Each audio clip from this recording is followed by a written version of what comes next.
Bismillah. Assalamualaikum warahmatullahi wabarakatuh. Alhamdulillahi wa kafa. Wassalatu wassalamu ala nabiyil mustafa wa ala alihi wa sahbihi ali sidki wal wafa wa kafa billahi syahida. Asyhadu an la ilaha illallah wahdahu la syarikalah wa asyhadu anna Muhammadan abduhu wa rasuluhu la nabiyya wa la rasula ba'dah. Qala Allah ta'ala a'udzu billahi minasyaitonir rajim. Ya ayyuhalladzina amanu taqullaha haqqa tuqatih wa la tamutunna illa wa antum muslimun. Wa qala an-nabiyyu sallallahu alaihi wasallam ittaqillaha haitsu makun wa atbi'is sayyi'atal hasanata tamhuha wa khaliqin nasa bi khuluqin hasanin. Amma ba'd. Rabbi shrah li sadri wa yassir li amri wahlul 'uqdatam min lisani yafqahu qawli. Bapak Ibu jamaah sholat maghrib Masjid Cokro Aminoto yang semoga Allah berkahi, semoga Allah rahmati. Pertama dan yang paling utama, kita bersyukur kepada Allah Subhanahu wa ta'ala. Di malam hari ini Allah pertemukan kita, Allah kumpulkan kita dalam keadaan sehat, tidak kurang apa-apa. Mudah-mudahan setiap langkah yang kita langkahkan, setiap waktu yang akan kita habiskan nantinya, semuanya bernilai akhirat. Sholawat dan salam senantiasa tercurah kepada junjungan kita Nabi besar Muhammad Sallallahu alaihi wasallam, yang kita ikuti sunnahnya, kita tapaki jejaknya, dan kita nantikan syafaatnya di hari akhir, hari kiamat. Sebelum kita mulai, pertama kita sampaikan bela sungkawa kepada seluruh kaum muslimin muslimat yang berada di Palestina, terutama di Gaza, yang hari ini masih mencekam ya. Hampir di seluruh Gaza itu tidak ada tempat yang aman, bahkan sampai fasilitas umum yang menurut hukum internasional, fasilitas umum seperti rumah sakit itu sebenarnya tidak diperbolehkan dan dilarang untuk diserang. Tapi nyatanya sampai detik ini, sampai hari ini, rumah sakit yang berada di Gaza semuanya dihancurkan oleh Zionis, ya, oleh Zionis. Dan beberapa waktu yang lalu kita ikut berbela sungkawa juga salah seorang Syekh Mahmud ya, yang pernah ke masjid ini, mengabarkan telepon. Waktu itu saya masih perjalanan di Tawangmangu, bahwa keluarganya, keluarga saya 9 orang jumlahnya, dari ayah, ibu, kemudian paman, keponakan, dalam sekali ledakan itu langsung meninggal semua. Sebelumnya di tanggal 7, tanggal 10 ya, tanggal 7, 8 Israel membombardir Gaza sampai tanggal 11. Itu tanggal 12-nya beliau ngabarkan saya, waktu kemarin pas ke tempat kita, ngisi di tempat kita sebelum beliau berangkat ke Sumatera, ke Aceh, itu beliau ngabarkan sama saya, cerita bahwasanya beliau pingin pulang ke Palestina. Ya, saya minta izin untuk pulang ke Palestina. Beliau sama istri dan anaknya dalam rangka ngormati adiknya yang terakhir, adiknya yang laki-laki. Adiknya cuma satu ya. Adiknya yang laki-laki yang pemalu, yang orangnya solih. Kalau lihat perempuan dia ndak ini Pak. Kalau lihat perempuan malu. Ya, itu mau nikah. Ya, mau nikah akhir bulan depan ya, bulan November atau Desember saya lupa. Ya, oleh karena itu tanggal 15 Oktober kemarin harusnya Syekh Mahmud bersama keluarganya, anak dan istrinya harusnya sudah terbang ke Mesir. Ya, ke Mesir nanti dijemput di sana lewat perbatasan Rafah. Ternyata perbatasan Rafah kemarin tanggal 10, 11 itu sudah dibombardir semua. Dan ternyata qadarullah wa masya'a fa'ala, si adiknya beliau ini ternyata sudah syahid di sana Pak. Ya, sudah meninggal dunia, sudah syahid. Itu di awal-awal ya, di awal-awal Zionis di Gaza. Kemarin ngabarkan hari telepon itu hari Ahad ya, hari Ahad sore itu telepon mengabarkan ke kami bahwa 9 keluarganya yang difoto kemudian meninggal dalam sekali ledakan. Ya, berada dalam satu rumah kemudian dibom sama Zionis dan langsung meninggal semuanya, 9-nya. Ini informasi yang langsung kita dapatkan dari beliau ya, dan alhamdulillah beliau diberikan kesabaran sampai hari ini masih tetap untuk berdakwah, mengajak kaum muslimin untuk ikut peduli dengan Al-Aqsa. Karena sebenarnya kalau ada orang mengatakan bahwa peperangan di Palestina itu adalah karena politik ya, karena wilayah, tetapi sebenarnya kalau kita lihat sejarah ke belakang Pak, itu sebenarnya adalah lanjutan daripada perang salib. Ya, perang salib. Nanti kapan-kapan saya ingin bedah bagaimana sejarah awal panglima perang salib yang masuk ke Palestina. Ya, masuk ke Palestina. Dan dia telah mengatakan kepada semuanya, kepada dunia, bahwasanya al-yauma iktamalat ya al-hurubus salibiyah qad iktamalat wantahat ya. Salah seorang komandan perang perwira yang menjajah di Palestina ketika mereka sudah menguasai Palestina, menguasai Al-Aqsa dan lain sebagainya, mereka mengatakan bahwa sesungguhnya hari ini itu perang salib telah selesai ya, telah sempurna dan telah selesai karena Al-Aqsa sudah berada di tangan mereka. Hanya ada beberapa informasi, bahkan informasi itu kita dapatkan dari kaum muslimin sendiri, dari orang-orang umat Islam yang kemudian mengatakan bahwa perang di Gaza, perang di Palestina itu adalah kaitan dengan politik ya, kaitan dengan wilayah, kaitan dengan itu ya, bukan kaitan dengan agama. Padahal sebenarnya kalau Al-Aqsa itu tujuan daripada mereka yang nantinya akan dibangun kuil ya, kuil Sulaiman di atas Al-Aqsa itu ya, itu berarti sudah meluas pada perang agama Pak.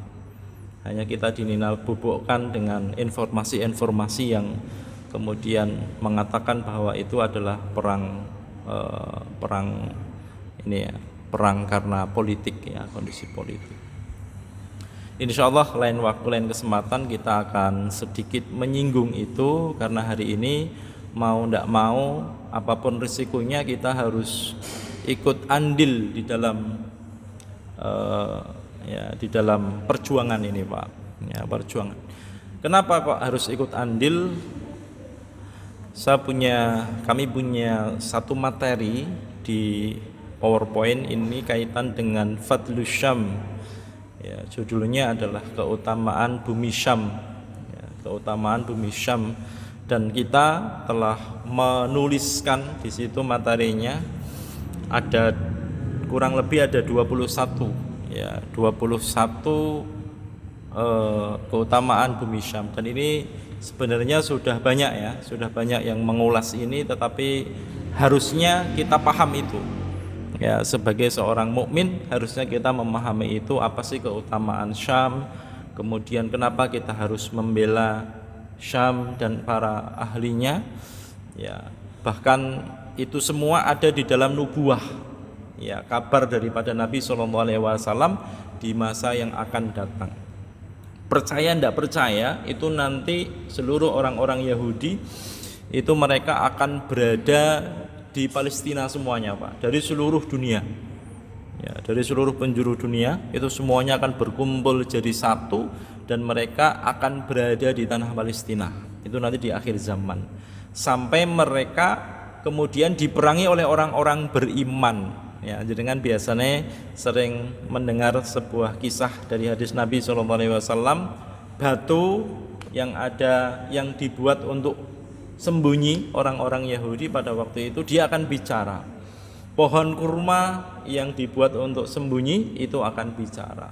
Dan seluruh tumbuh-tumbuhan, seluruh makhluk Allah Subhanahu wa taala itu akan mengatakan, ini orang Yahudi di belakangku, bunuh itu. Kecuali satu pohon yang sangat terkenal ya, namanya pohon Gharqad. Ya, pohon Gharqad yang beberapa waktu yang lalu orang-orang Zionis itu berlomba-lomba untuk menanam ya pohon Gharqad. Ya, berarti maknanya dari hadis tadi, nanti umat Islam dan orang-orang Yahudi nanti akan diperangi oleh umat Islam di situ, Pak. Ya, dan dalam hadis Nabi juga disebutkan bahwasanya tetap akan ada orang yang memerangi orang-orang Zionis nanti di sana. Ya, kaum muslimin sebagian kelompok, dan kelompok itu biasanya identiknya itu tidak besar, Pak, tapi kecil. Ya, tapi kuat gitu kan, tapi kuat. Ide-idenya kemudian dan lain sebagainya itu kuat. Bahkan serangan 7 Oktober kemarin kan menggegerkan dunia. Satu-satunya pasukan yang berada di muka bumi ini yang pertama kali menggunakan dengan pakai payung itu. Apa namanya itu, Pak? Apa namanya? Para layang ya, para layang. Biasanya kita lihat orang para layang dibuat apa, Pak? Dibuat perlombaan kan, Pak ya? Dibuat perlombaan, itu ada para layang itu di Dieng gitu kan. Ada para layang itu di sana, itu dibuat tontonan kita, Pak. Hari ini satu-satunya orang yang pertama kali menggunakan para layang digunakan untuk militer. Ya, itu salah satu ya. Jadi hampir semua generasi di sana itu betul-betul terbina dengan baik ya dari generasi mudanya. Ini sedikit informasi yang saya sampaikan ya. Wallahu a'lam. Kita masih berada di satu tema. Saya ingin menyelesaikan ini dulu sebelum melangkah ke yang lain, Bapak Ibu hadirin, supaya kita sempurna. Kajian kita masih di dalam bentuk 8 bentuk rezeki ya. Ini sudah ada yang mengulas, tapi saya yakin setiap yang mengulas ini, baik itu bentuknya tulisan maupun kajian, itu akan berbeda satu dengan yang lain. Ya, mungkin ada kurangnya, ada lebihnya. Kita ingin mengupas ini sampai betul-betul selesai ya, tentang rezeki karena menikah. Ya, kita sampai ke situ karena kita sudah membahas rezeki yang sudah dijamin karena usaha, bersyukur, terduga, istighfar terakhir kemarin, dan hari ini adalah rezeki karena menikah, karena sebab pernikahan ya. Di dalam Quran surat An-Nur ayat 32, Allah Subhanahu wa taala menjamin ya kepada pemuda dan pemudi, kepada orang-orang beriman yang mereka hendak melaksanakan sunnah Nabi, yaitu pernikahan. Apa jaminannya? Jaminannya disebutkan yaitu jika mereka miskin, Allah akan kayakan mereka, Allah akan mampukan mereka dengan karunia-Nya. Ini janji Allah di dalam Al-Quran surat An-Nur ayat 32. Ya, Quran surat An-Nur ayat 32. Jadi kalau dibacakan artinya secara harfiah, dan kawinkanlah orang-orang yang sendirian, artinya belum punya pasangan, baik itu cowok maupun cewek, ya. Dan orang-orang yang layak dari hamba sahayamu yang perempuan, jika mereka miskin, Allah mampukan mereka dengan karunia-Nya. Quran surat An-Nur ayat 32.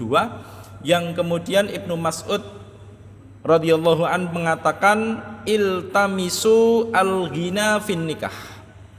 Carilah kekayaan atau carilah kaya atau kecukupan dengan cara menikah. Jadi kalau melihat dari konteks ayat dan perkataan Ibnu Mas'ud, sahabat Ibnu Mas'ud, Abdullah bin Mas'ud, maknanya bahwa kalau ada laki-laki hari ini yang kemudian minal masakin wal fuqara, dari golongan orang-orang miskin dan fuqara, maka kalau pingin kaya, menurut pendapatnya Ibnu Mas'ud adalah mereka dianjurkan untuk segera menikah. Ya, dianjurkan untuk segera menikah. Carilah kaya atau kecukupan dengan cara menikah. Ini poin pertama, Bapak Ibu hadirin. Artinya bahwa ayat dan perkataan sahabat ini membantah jika ada seorang yang kemudian menikah nunggu mapan dulu, Pak. Nunggu mapan dulu, nikahnya nunggu mapan. Harus punya rumah sendiri, harus punya penghasilan tetap, harus punya kendaraan sendiri, begitu Pak. Ya, itu ayat ini membantah itu semua. Ya, tapi mau tidak mau, akal kita akan mengatakan kalau ada laki-laki datang kepada kita pingin melamar anak perempuan kita, mesti yang kita tanyakan adalah sesuatu yang masuk akal. Ya, masuk akal itu maknanya dia akan bertanya tentang, pertama tentang kesolehan, di mana kajiannya, ngajinya di mana, kesehariannya, kerjanya apa, itu mesti ditanyakan, Pak. Jangan kemudian kita tahu ayat ini, calon mertua atau kita sebagai calon mertuanya si pemuda tadi, kita tidak menanyakan hal-hal yang sifatnya logis begitu. Ya, karena ada pemuda, sebagian pemuda yang berpemahaman dia seperti tidak hidup di dunia, Pak. Ya, dia seperti tidak hidup di dunia. Ada beberapa pemuda datang kepada saya, mudah-mudahan dia nggak nonton ya. Kalau nonton ya alhamdulillah, karena sudah saya sampaikan. Itu ngomong gini, Ustaz, saya pingin menikah, cari wanita yang sama sekali tidak mikir dunia, Pak. Aku bilang sama dia, enggak apa-apa, insya Allah akan ketemu di surga. Nanti kamu carinya di surga saja. Lah, orang hidup di dunia kenapa nggak mikir dunia, Pak? Ya, saya disuruh mencarikan perempuan yang tidak mikir dunia. Saya nggak tahu maksudnya apa, yang jelas tidak mikir dunia secara telak begitu. Padahal kita hidup di dunia butuh makan enggak? Butuh makan. Butuh minum enggak? Butuh minum. Butuh tempat tinggal? Butuh tempat tinggal. Ya. Jadi ayat ini juga bukan membantah untuk itu, Pak. Ya. Untuk percaya saja itu enggak. Ya, sekedar percaya, yakin. Ya, tidak cukup dengan itu. Ya. Tidak cukup dengan itu. Harus ada tanda-tanda logis yang kita bisa menerima. Kalau ada laki-laki datang kepada jenengan mau ngelamar anak jenengan, jenengan kan harus apa yang ada kita, yang kita ketahui kan apa yang kita lihat. Ya, yang perlu kita ketahui kan apa yang kita lihat. Jadi anaknya ini temannya dengan siapa, ya, sholatnya di mana, ngajinya di mana, kan butuh ditanyakan semua, Pak. Supaya apa? Supaya nanti tidak kecewa. Ya, tidak kecewa. Habis itu harus istikharah dulu. Tanyakan kepada anak perempuannya, ini biodatanya udah komplit, silakan istikharah dulu. Ya, butuh, Pak. Kenapa? Lama enggak apa-apa. Ya. Jadi nikah, proses nikah dalam keadaan lama itu enggak masalah, Pak. Daripada kesusu cepet-cepet, padahal itu untuk seumur hidup, Pak. Ya, untuk seumur hidup. Jadi harus betul-betul, kalau masih mamang itu masih ragu, mending istikharah dulu. Ya, istikharah dulu. Sabar, ya, sambil bersabar. sambil memantaskan diri. Ya, memantaskan diri di hadapan Allah Subhanahu wa taala agar Allah Subhanahu wa taala memilihkan dia jodoh yang tepat. Ya. Ini janji Allah di dalam Quran surat An-Nur ayat 32. Ada satu pertanyaan, mungkin dari sini mungkin ada yang bertanya, Ustaz, kenapa ya ada orang menikah tapi kok belum kaya? Atau mungkin dia mengatakan, Ustaz, saya sudah menikah tapi kok nggak kaya-kaya, itu kan? Iya, maka ada beberapa hal, Pak. Minimal ada 6, saya sampaikan di sini. 6 atau 7 lah. Yang pertama bisa jadi karena bermaksiat kepada Allah. Ini poin pertama. Ya. Kenapa ada orang menikah tapi tidak diberikan kecukupan? Kaya di sini maksudnya al-ghina di sini, kaya secara terlek, tapi maksudnya adalah kecukupan, Pak. Ya. Kenapa orang sudah menikah tetapi tidak cukup? Bisa jadi satu karena bermaksiat kepada Allah. Ya. Bisa jadi karena maksiat yang menghalangi dia untuk merasa cukup ya kepada Allah Subhanahu wa taala. Cukup di sini berbeda dengan kaya, Pak. Ada orang kaya secara harta tetapi merasa tidak cukup. Ya, merasa tidak cukup, masih kurang terus dan merasa miskin. Ya. Ada orang yang hartanya tidak begitu banyak tapi dia merasa cukup. Ya, merasa cukup pas gitu ya. Kalau ditambah ya mau ya. Tapi dia cukup, Pak. Jadi ini yang pertama, karena kemaksiatan bisa jadi. Yang kedua, menikah yang dianugerahi kecukupan adalah menikah karena ifah. Ifah itu apa, Pak? Sebagaimana disebutkan dalam hadis Nabi SAW, ada 3 yang akan ditolong oleh Allah Subhanahu wa taala. Ya, salah satunya dari 3 tadi adalah seorang yang menikah dalam rangka untuk ifah, menjaga diri agar tidak berbuat zina atau maksiat kepada Allah Subhanahu wa taala. Ifah, ya, menjaga diri. Ya, orang yang sini jadi nikah itu, Pak, secara hukum asalnya itu hukumnya sunnah. Tapi kadangkala sunnah ini bisa menjadi wajib. Ya, bisa menjadi wajib. Kapan menjadi wajib? Saat kemudian kalau dia tidak menikah pada waktu itu, kemungkinan besar 90,99% dia akan berzina. Ya, akan berzina. Apalagi hari ini kan, Pak ya. Hari ini itu kita berada di hari yang memang betul-betul kemaksiatan sudah berusaha ditolak tetapi datang terus, Pak. Dan datangnya itu tidak satu-satu itu, Pak, tapi bertubi-tubi. Ya, kehadirannya itu bertubi-tubi. Makanya kalau hari ini kok ada orang yang diselamatkan dari kemaksiatan, ya, kaitan dengan perzinaan, kemaksiatan yang lain, Pak, itu betul-betul orang itu dilindungi oleh Allah Subhanahu wa taala. Ya, betul-betul sangat beruntung. Ya, karena semua akses kemaksiatan apapun, Pak, sekarang terbuka, Pak. Kita mau lihat kemaksiatan yang model apa saja bisa. Kita mau melakukan kemaksiatan yang model apa saja, Pak, jalannya banyak hari ini. Ya, jadi kalau ada seorang pemuda hari ini yang dijaga oleh Allah, tidak bermaksiat, dia belum menikah, puasa, hatinya kecantol masjid, senang dengan masjid, senang dengan kajian, itu luar biasa. Ya, sangat luar biasa. Yang ketiga, bisa jadi orang sudah menikah tapi tidak cukup karena sebagai ujian hidup. Ya, sebagai ujian hidup. Sahabat juga sama, Pak. Mereka ada yang diuji dengan kekurangan. Ya, kalau malam itu di luar rumah, perutnya sedang kosong, nunggu ada sahabat yang kemudian ngampir sini mampir, itu di rumah ada roti. Nah, nunggu begitu. Jadi ujian hidup, ya, tapi itu tidak jadi masalah bagi mereka. Kemudian yang keempat, tergantung kepada kehendak Allah. Ya, tergantung kepada kehendak Allah. Bisa jadi Allah kehendaki untuk cukup, bisa jadi enggak. Ya, terserah Allah Subhanahu wa taala. Kemudian ada juga yang model tipenya sebenarnya dia sudah dicukupkan dengan yang halal. Ya, sudah dicukupkan dengan yang halal. Jadi saat menikah itu udah cukup. Ya, dia sama istrinya udah cukup halal itu, Pak. Dan perhiasan, sebaik-baik perhiasan itu adalah almar'atu as-salihah. Ya, istri yang salihah. Itu sebaik-baik perhiasan di dunia ini. Ya, kalau cirinya apa, Bapak Ibu hadirin? Nanti coba Bapak Ibu hadirin, bapak-bapak terutama, lihat istrinya masing-masing. Kalau menemukan ciri ini, berarti istri jenengan solihah, Pak. Ya, istrinya solihah, bukan soleh ya, solihah. Satu, idza ra'aitaha sarrotka.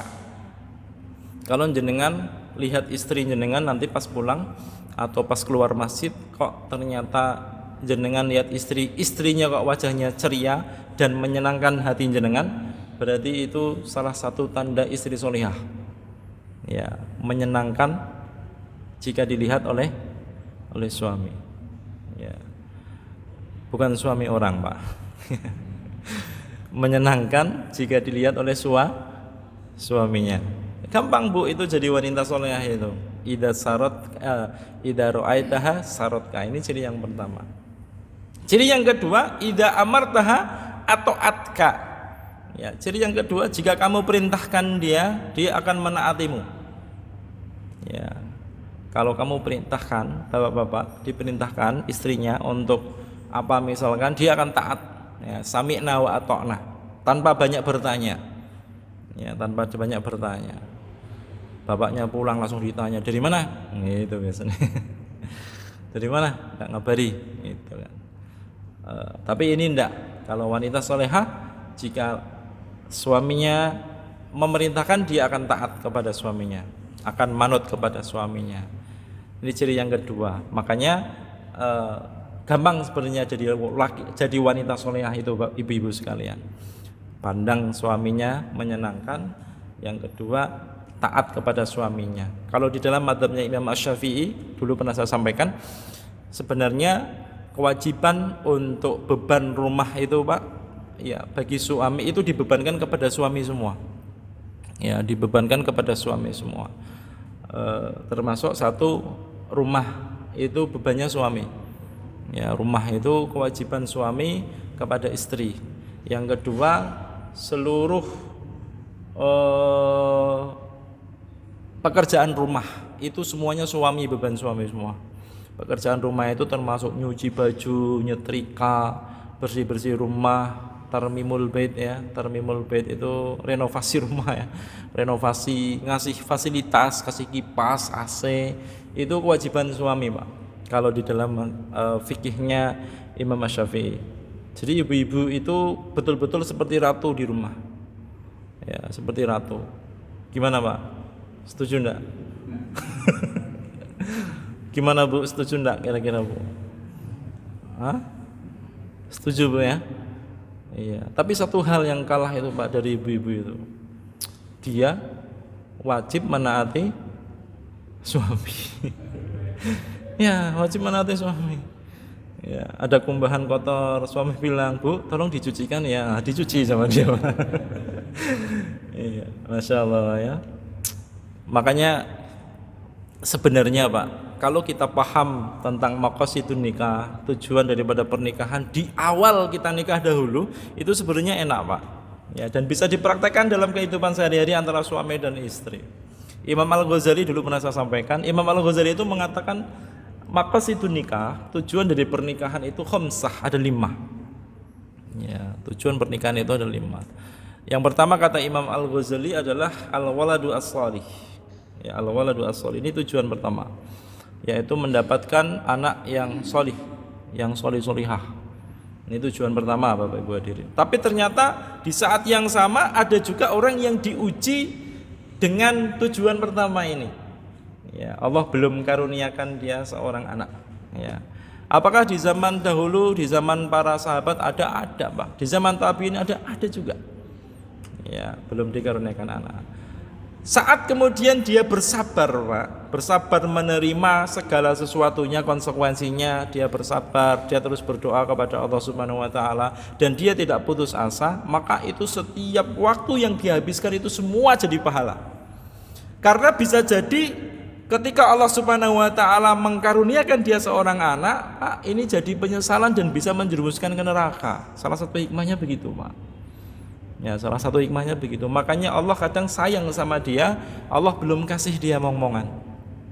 Ya, kenapa? Karena nanti bisa melalaikan atau bisa menarik orang tuanya kelak nantinya masuk ke dalam api neraka. Maka saat kemudian dia itu bersabar dengan kondisi seperti itu, Pak, setiap waktu, setiap detiknya itu akan bernilai pahala kesabaran yang kata Allah Subhanahu wa taala, pahala sabar itu tidak ada batasannya, ya, tidak terbatas pahalanya.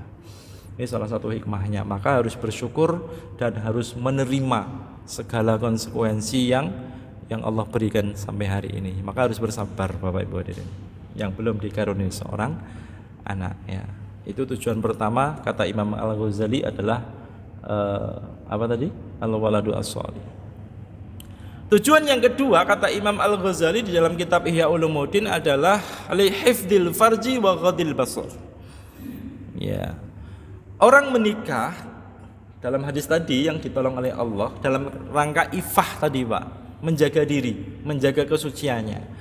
Ya, untuk apa? Li hifdzil farji wa ghadil basar, dalam rangka untuk menjaga kehormatannya dan menundukkan pandangan yang disampaikan oleh Allah di dalam Quran surat An-Nur ayat 33:1. Laki-laki maupun perempuan perintahnya sama, disuruh untuk menundukkan pandangan. Ya, disuruh untuk menundukkan pandangan. Kecuali ketika nadhar, Pak. Ketika nadhar jangan menundukkan pandangan, Pak. Ya, dulu jenengan nadhar enggak, Pak? Bapak-bapak yang ada di sini dulu ketika mau nikah nadhar enggak? Nadhar itu melihat istri itu dulu, melihat calon istri, bukan melihat istri, Pak. Melihat calon istri itu kan. Nadhar enggak dulu, Pak? Enggak tahu dulu, Pak, ya. Belum ada proses gitu, Pak, ya. Nah, itu yang bikin deg-degan itu nadharnya itu, Pak. Yang bikin deg-degan itu nadharnya itu. Mau nadhar bingung, Pak. Aduh, mau lihat malu juga. Sana juga malu, Pak. Ya, itu indahnya itu di situ, Pak. Kalau nikahnya sesuai dengan tuntutan syariat itu begitu. Ya, jadi bingung ya. Dia kadang bawa wedangnya pun kadang urek ini, Pak. Itu, Pak. Sampai tumpah semua itu. Saking groginya itu, Pak. Bayangkan sudah suami istri mau boncengkan istrinya, Pak, itu ada jarak, Pak. Karena izin malu, Pak. Mau bonceng itu malu, mau pegangan juga malu itu loh, Pak. Itu indahnya itu di situ, Pak. Coba bandingkan Bapak-bapak dengan seorang pemuda dan pemudi yang sebelum nikah dia sudah biasa bersama. Boncengan bareng biasa, ya, kemudian buka bareng biasa. Sahurnya pun bareng biasa itu, Pak. Sahur bareng udah biasa. Kira-kira kalau nikah gimana, Pak? Udah biasa, Pak. Sudah nggak ada yang hebat lagi. Ya enggak? Iya. Udah nggak ada hebat lagi. Tapi kalau dia menjaga diri ifah tadi ya, dia tidak mau dibonceng oleh yang bukan mahram, dia tidak mau dipegang, dia tidak mau dicubit, dia tidak mau dilihat, ya. Maka itu jadi luar biasa saat kemudian dia menikah nanti. Dia belum pernah lihat laki-laki ya kecuali calon suaminya tadi. Dia belum pernah lihat perempuan kecuali perempuan yang dia mau nikahnya tadi, Pak. Itu sangat luar biasa. Ya, dilihat itu. Nadhar itu, Pak. Nadhar dulu. Ya. Dulu yang belum nadhar jangan nadhar lagi, Pak, ya. Belum sempat nadhar dulu, Ustaz. Jangan nadhar lagi. Ini yang kedua, lihifdzil farji wa ghadil basar. Itu tujuan daripada nikah. Yang ketiga adalah litakuna sakinah, kata Imam Al-Ghazali. Tujuan yang ketiga adalah supaya adanya rasa sakinah di dalam hati, ya, tenang, Pak. Orang sudah nikah itu, Pak, tenang rasanya. Kalau ada orang nikah kok tambah nggak tenang, Pak, pasti ada maksiat di situ. Ya, ada kemaksiatan atau ada sesuatu hal yang bermasalah. Ya, orang kalau sudah menikah itu dia harus tenang dalam hati, perasaan, dalam segi hal apapun itu tenang biasanya, Pak. Lebih tenang, lebih santuy, ya, lebih menikmati kehidupan ini. Ya, maka litakuna sakinah ini penting. Ya, kalau nikah kok nggak tenang, Pak, berarti ada masalah. Harus diselesaikan masalahnya supaya dia betul-betul tenang. Tapi kalau sudah tenang, maka dia sudah mendapatkan ketenangan berarti, Pak. Jangan dibiarkan atau jangan dijaga. Ya, dijaga. Ini yang pertama, yang ketiga. Litakun sakinah. Kemudian yang keempat adalah kata Imam Ghazali itu taksimul amal. Ya, pembagian peran. Penting ini, Pak, dalam rumah tangga. Ya, taksimul amal itu penting, pembagian peran. Bapak sebagai apa, istri sebagai apa, itu penting. Ya. bapak tugasnya apa, istri tugasnya apa. Ini pembagian peran namanya. Kita tidak mungkin kecuali orang yang masih bujang ya, nyetrika sendiri, masak sendiri, nyuci sendiri, makan sendiri, kemudian jalan-jalan sendiri, semua serba sendiri Pak. Kalau belum menikah. Hari ini kalau sudah menikah, nyuci istri, bersih-bersih nyapu mungkin suami, jemur suami, yang nyuci baju istri, bisa jadi begitu Pak. Ada taksimul amal untuk menjaga keseimbangan di dalam rumah tangga. Ya, untuk menjaga keseimbangan di dalam rumah tangga. Tadi saya punya kajian Kaifa ya, kajian intensif fikih wanita. Kita coba tes psikologis atau apa? Psikologis para ibu-ibu tadi Pak. Ya, mereka tak kasih soal 40 soal kurang lebih yang mereka tak suruh ngisi. Ya, tak nguruh ngisi untuk apa? Untuk melihat karakter masing-masing. Ya, untuk melihat karakter masing-masing. Ada 4 karakter yang disampaikan di situ, ada sanguinis, ada koleris, ada melankolis, ada plakmatis. Ya, kalau jenengan pernah lihat ini penting, Pak. Ya, jadi salah satu sifatnya yang koleris itu dia senangnya itu mimpin, Pak, akon-akon, nyuruh-nyuruh, itu koleris. Kelemahannya itu dia jengkelan sama ndak sabaran. Dan dia paling ndak betah dengan perintah. Ya, dengan perintah. Makanya kenapa kadang ada orang belum bisa memahami ini, itu kadang ketika suaminya koleris, istrinya koleris, Pak, itu sering ramai di dalam rumah tangga. Ya, adu sifat tadi. Makanya sifat ini itu kita pelajari bukan dalam rangka untuk membeda-bedakan sifatnya, tapi dalam rangka untuk mencari kelemahannya. Oh, kelemahan saya itu apa begitu. Ini waktunya udah habis Pak ya. Kelemahannya apa begitu Pak. Jadi ini penting, suatu saat nanti akan kita sampaikan ya di lain waktu dan lain kesempatan. Kemudian yang terakhir, kenapa sudah menikah tapi kok belum kaya? Jatah 1 orang menjadi cukup untuk 2 orang dalam satu rumah. Kadang kita nggak sadar Pak, ketika kita belum menikah jatahnya sekian 100.000, ternyata ketika istri datang itu Allah cukupkan dengan jatah yang sama atau Allah lebihkan. Ya, dulu ketika punya istri kita berpikir, aduh nanti untuk beli pampers apa, untuk beli ini dan itu apa, tapi ternyata Allah cukupkan semua itu. Ya, Allah cukupkan semua itu. Demikian Bapak Ibu hadirin, mohon maaf karena tidak bisa sampai selesai. Mudah-mudahan bermanfaat untuk kita semuanya. Kita tutup dengan doa kafaratul majlis. Subhanakallahumma bihamdika asyhadu an la ilaha illa anta astaghfiruka wa atubu ilaik. Wallahu a'lam bishawab. Assalamualaikum warahmatullahi wabarakatuh.